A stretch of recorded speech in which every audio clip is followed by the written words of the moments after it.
access my how to use Blocket video.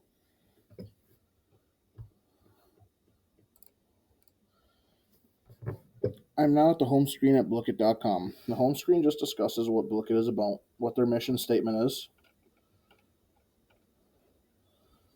the positives Blocket can have on a classroom, and how Blocket works here at the bottom.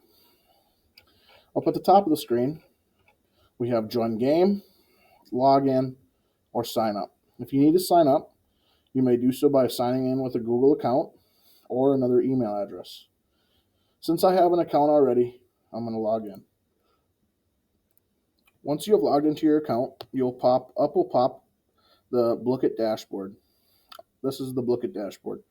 On the left-hand side, we have News, which just provides updates on things happening with Blocket. My Sets, which is where you will be able to find your own created sets once you make them. Favorites, where you will find different Blockets that you have favorited from the Discover page. Homework, where you will find results for homework Blockets that you assign. And History, where you will find past Blockets you have performed and hosted. On the top of our screen, you will find Play, which is where you will click to join the fun. Discover, which is where you find Blockets that are made from other users on the website. Dashboard, which is where you are at right now. And Create, which is where you can create your own Blocket by starting from scratch. The other ones to the right here are ones that you can explore yourself, as they are more extra features of the technology tool. Let's begin our exploration of the Discover page. This feature allows you to discover sets that were created by other Blocket users that have made that Blocket viewable to the public. There are tons of different Blockets available. If I were to type in multiplication facts,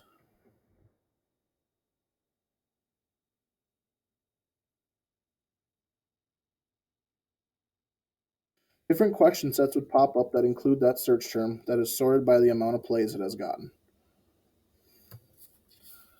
To play a set, click on the one that you would like and click Host if you are hosting a game for your class, or click Solo if a student is doing the Blocket by themselves. If you do click on the Host button, you will be directed to the various game modes Blocket has developed. You will notice that some of the game modes can only be played as assigned homework. For example, Crazy Kingdom. So they will only be able to play these game modes. Tower Doom, another one, for example, as assigned homework because they are only solo games. For an example, I will click Gold Quest.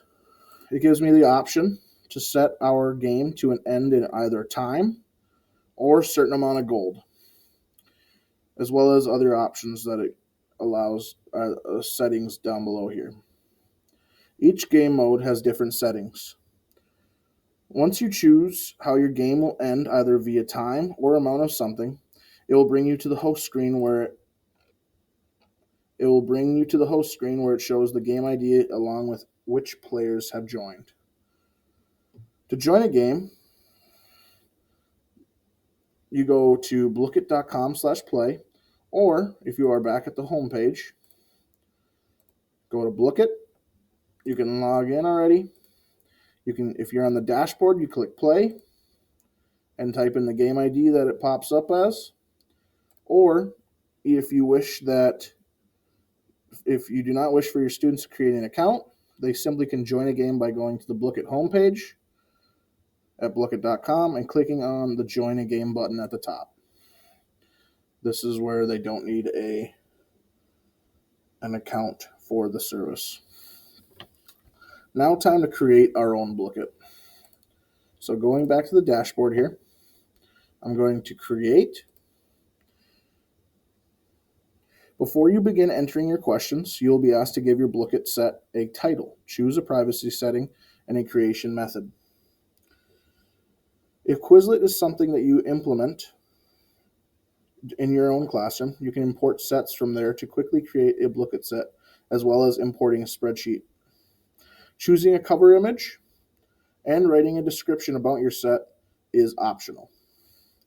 So let's create an example. As an example, I'm going to create a Blocket titled Multiplication Facts.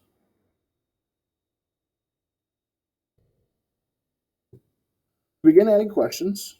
So I'm going to make it public, and I'm going to start from scratch. I'm going to click Create Your Set. To begin adding questions, click Add Question. If you'd like to choose a cover image, Blocket has a great image gallery powered by Unsplash. You can also import your own images if you'd like by uploading a file or uploading an image by URL. In the question text box, type your question. So being that it's multiplication facts, I'm going to go 2 times 2. In the answer boxes, type your one or multiple correct answers and provide any other options you would like. Select the correct answer or answers by clicking the checkbox next to that option. So I'm going to go 2 times 2 is 4, and I'm just going to give some other options. And I'm going to click the correct answer here, 4. If you decide that your students need some more time on a particular question, change the time limit to what you desire. Also, you can change what order the answers are in, whether it's the order that you entered them in, or it's a random one that Blocket decides on. Then click Save to save the question you created. Once you have finished adding the number of questions you would like, click Save Set.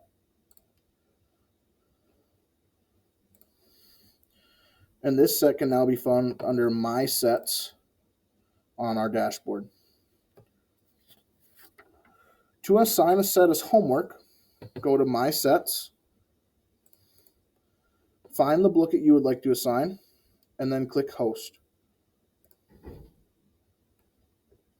Only some of the game modes can be used to assign as homework again. So look for the HW symbol once you click a game mode. Choose a game mode to assign. Set the due date and the goal number. So due date, changing the time. Notice how it updates the date, the hours. You can change the homework title and then the guess goal. So say you want them to do multiplication facts, 35 multiplication facts.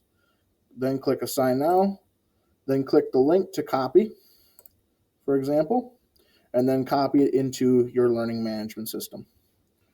To view students' results on their homework, you're going to go back to your dashboard,